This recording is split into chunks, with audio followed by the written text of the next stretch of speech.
कुठे थांबत नसे. एकदा ठरलं की ठरलं.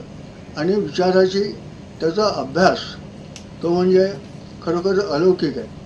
तो लॉ कॉलेजमध्ये असताना तो आणि त्याचा मित्र दोघंही इतके वादविवादात पडून की नागपूरमध्ये जितक्या काही कॉलेजच्या कॉम्पिटिशन व्हायच्या वादाविवाद त्यात हे दोघं असले की समजायचे की कलश यांच्याचकडे आला असे हे याचं तर काम होतं. एवढंच नाही तर वयाच्या 21व्या वर्षी हा नगरसेवक झाला. 27व्या वर्षी तो हे आणि नंतर उडी मारली ती आमदाराची.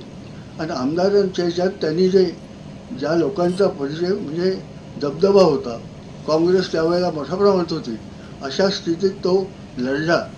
आणि एवढंच नाही तर मोठ्या मोठ्या दिग्गजांचे त्यांनी पराभव केले. पहिल्या ह्याच्यात 9,500, दुसऱ्या 17,000, तिसऱ्या 24,000 अशा 3 इलेक्शनमध्ये त्यांनी सगळे दिग्गज आले.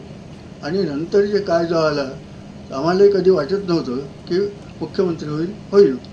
काय होतं, त्याच्या जन्माच्या वेळेला त्याची जन्मानंतर जी पत्रिका झाली त्या पत्रिकेत माझ्या वडिलांनी बघितलं आणि सांगितलं की हा घराण्याचं नाव रोशन करेल.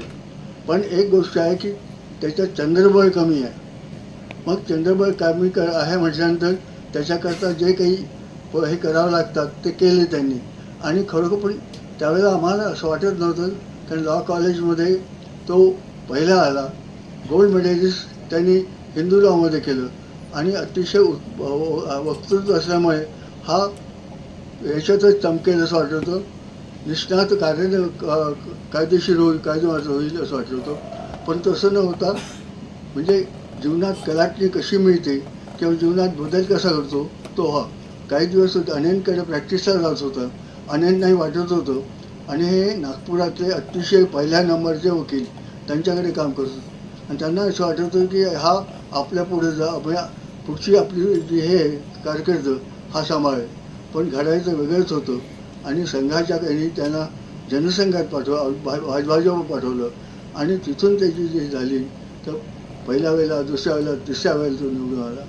खरोखरच इतक्या स्फूर्ती इतक्या लहान वयात मला नाही वाटत इतिहासात कोणी मी झाला असेल.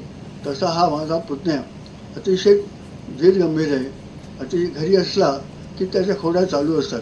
तो घरात राजकारणाच्या गोष्टीच करत नाही तर कुटुंबाच्या गोष्टी करतो आणि त्यावेळेला अतिशय मोकळा असतो. असा हा माझा पुतण्या खरोखर आज आणि उद्या भारताचा प्राईम मिनिस्टर असं मला वाटते होऊ शकतो. एवढं बोलून मी आपलं